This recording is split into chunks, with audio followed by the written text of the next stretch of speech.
UFC President Dana White has found an opponent for Nate Diaz who's tempting enough for White to finally publicly acknowledge a Diaz return to the octagon is possible. Former two-division champion Georges St-Pierre has emerged as that opponent on August 4 at Staples Center. Advertisement: We are working right now to put together a Georges St-Pierre vs Nate Diaz fight, White said on the UFC Unfiltered podcast Monday.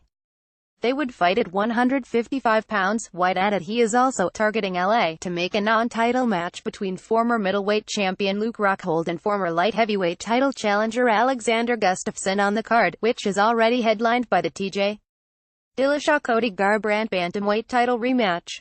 Advertisement: In my perfect world, nothing goes perfect in this world. Dillashaw vs. Garbrandt, GSP vs. Diaz would be the co-main. Gustafsson vs. Rockhold and Derek Brunson vs. Antonio Carlos Jr., White announced.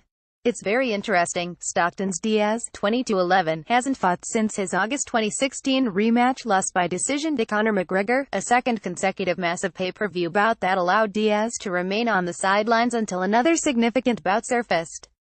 Well, McGregor went on to box Floyd Mayweather Jr., and then get into legal trouble last month in New York by throwing a hand truck through the window of a bus occupied by lightweight champion Khabib Nurmagomedov and others. Diaz has spent time staying in shape and attending fights.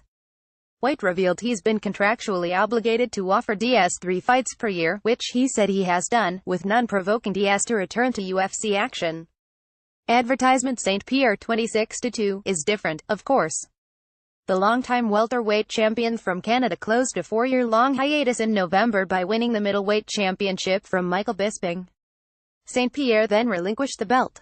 There was speculation he would return to fight McGregor, but the Irishman has a June 14 court date to deal with his 2 felony and 10 misdemeanor counts tied to the bus incident at Brooklyn's Barclays Center. By going to the lightweight division, St-Pierre would be positioned for more high-dollar matches against the likes of McGregor or Nurmagomedov, depending on his success. I agree with you 100%, my friend, White told hosts Jim Norton and Matt Serra on the podcast.